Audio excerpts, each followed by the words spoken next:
Don in London. Hello. My video is all about recovery from addiction to either substance or behaviour. And it's January the 5th, 2013, and I'm just seeing if I can make a video. I'm having lots of technical issues at the moment. Hopefully I can resolve them. Anyway, one day at a time is what recovery is about. And I'm part of a fellowship, and that fellowship is called Alcoholics Anonymous.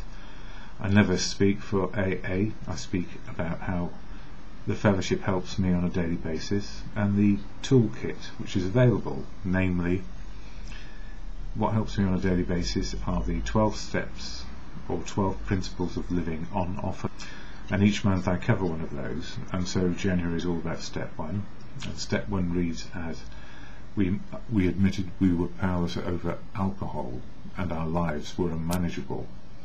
So the answer now for me is simply this: if I don't take a drink today, life can happen, and hopefully I can cope with it. But it's important to know I don't speak for AA, and if you're in AA you know why, because I cannot speak for you, and that is the basic principle I try to adhere to. I cannot speak for another person and their recovery, but they give me experience, strength and hope on how to keep in recovery myself. Why else go to meetings of AA? And somewhere, yes, just so you know, I have one of these which is called a Where to Find for the London area. It has a telephone number on as well, so if you're worried about what to do in London, there's a telephone number, and that's on the internet, so I'm not giving anything away which is suggested as private, but the contents of where these are, these hundreds of meetings available every week, you can get a Where to Find in a meeting. And if you're an alcoholic, it's very useful, and if you want to stay in recovery and go to many meetings, it's a godsend, because you know where they are, what time, what day and what postcode, and then you can Google how to get there. I'm led to believe. I found this morning. I've got an AA box of stuff, literature, and it's called The Little Book of AA, and it starts off with what happens at the beginning of every meeting I go to. Somebody reads out the AA preamble, and this is what it is, and this is what fellowship is about. Alcoholics Anonymous is a fellowship of men and women who share their experience, strength and hope with each other, that they may solve their common problem and help others to recover from alcoholism. So it's a joint venture. The only requirement for membership is a desire to stop drinking. There are no dues or fees for AA membership. We are self-supporting through our own contributions. AA is not allied with any sect, denomination, politics, organisation or institution, does not wish to engage in any controversy, neither endorses nor opposes any causes. Our primary purpose is to stay sober and help other alcoholics to achieve sobriety. So this little book, The Little Book of AA, useful because it's got a bit about the history. So if you're not sure what AA is about, it's worth getting a copy from your local meeting. If you look it up on the internet, you'll find it. It's there, and it has things like the 12 steps and 12 traditions. Now, 12 traditions is about unity, service and recovery, keeping the fellowship safe, and the 12 steps is all about personal recovery and how to live life without a drink and find emotional and spiritual well-being.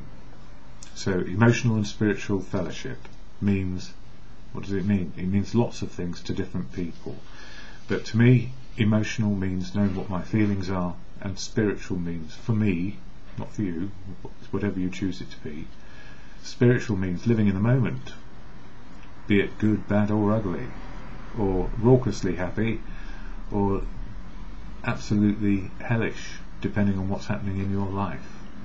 But the most important thing about emotional and spiritual is we know what our feelings are, we know what our mood is. So if we know what our feelings are, we know what's happening with our thinking. So emotionally, if I feel happy, I'm likely to think happy and likely to behave and act in a happy way. If I'm sad and something tragic has happened, I'm going to be in a sad mood, which will impact on my thinking. I will think sad, and my behaviour and actions will reflect that I am sad. And if someone angers us, feel angry, behave angry, is likely. But it goes like this: feelings first, and that's where people get confused with life. We're not used to expressing our true feelings in the moment of now. So we may feel angry, then think angry, and act angry, and it's so automatic and so ingrained we don't even realise we're feeling something until we're acting in anger. There was a famous politician, somebody threw an egg at him, Big John, 2 Jags John, what's his name? I can't remember. Anyway, he's Lord something of Hull, or wherever he lives now. John Prescott. Somebody threw an egg at him and he punched them in the face. He was so angry in the moment, he punched them. He didn't even realise what he was doing. An automatic reaction leading to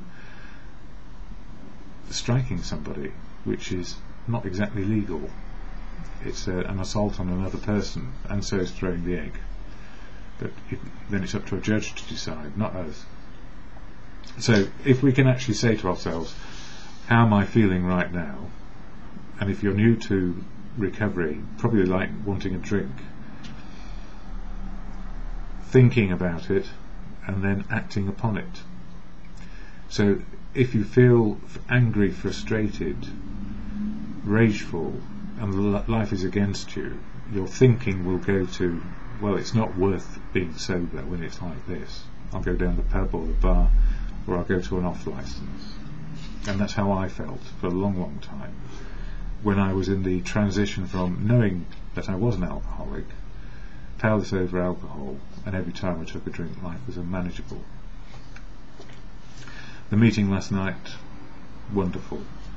I don't know how many were there, 80 to 100 people, and the person who did the sharing to start with, many years in recovery, many life experiences in recovery, from getting married to getting divorced, looking after children from a previous marriage to new children in a new marriage, whatever, all that sort of stuff.